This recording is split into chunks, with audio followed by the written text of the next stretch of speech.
Nandlall described these assertions as politically motivated and part of a pattern of fear-mongering used by the opposition in the lead-up to every major election.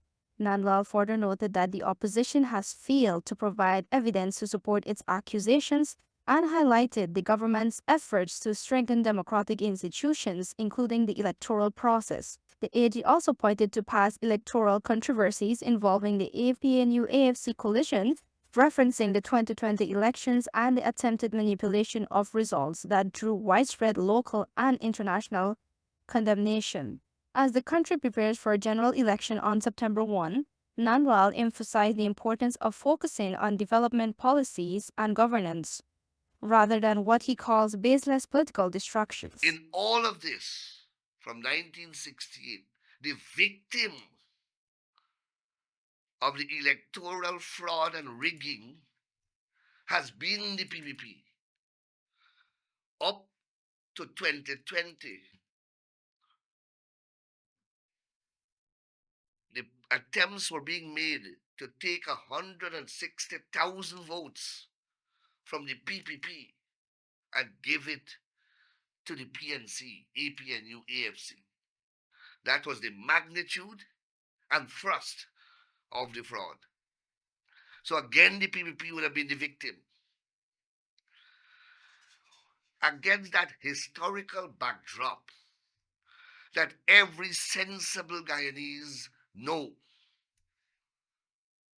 and every leader of this country with some intelligence and integrity would readily admit,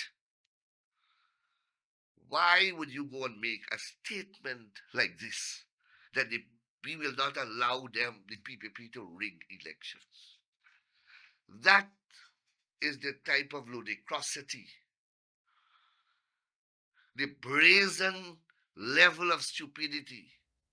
Nandlall has criticized the APNU AFC coalition for reviving what he described as a failed promises from their 2015 election campaign, particularly their pledge to investigate extrajudicial killings. However, he noted that during their 5 years in government, they failed to initiate or complete any credible investigation into such incidents. According to Nandlall, the opposition is once again using the same unfulfilled promises in the lead-up to general election on September 1 in an apparent attempt to gain political tractions. He labeled it as tire tactic and questioned the sincerity of the opposition's commitment to justice and accountability given their track record. They were in government.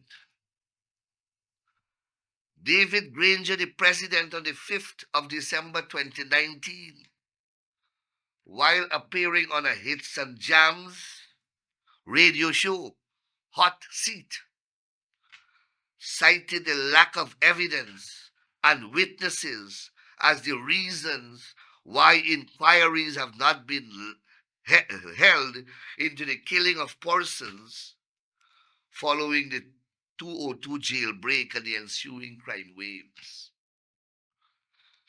Granger himself, as president, was asked frontally about this long line of extrajudicial killings that they spoke about when they were in the opposition, that they promised that they will inquire into.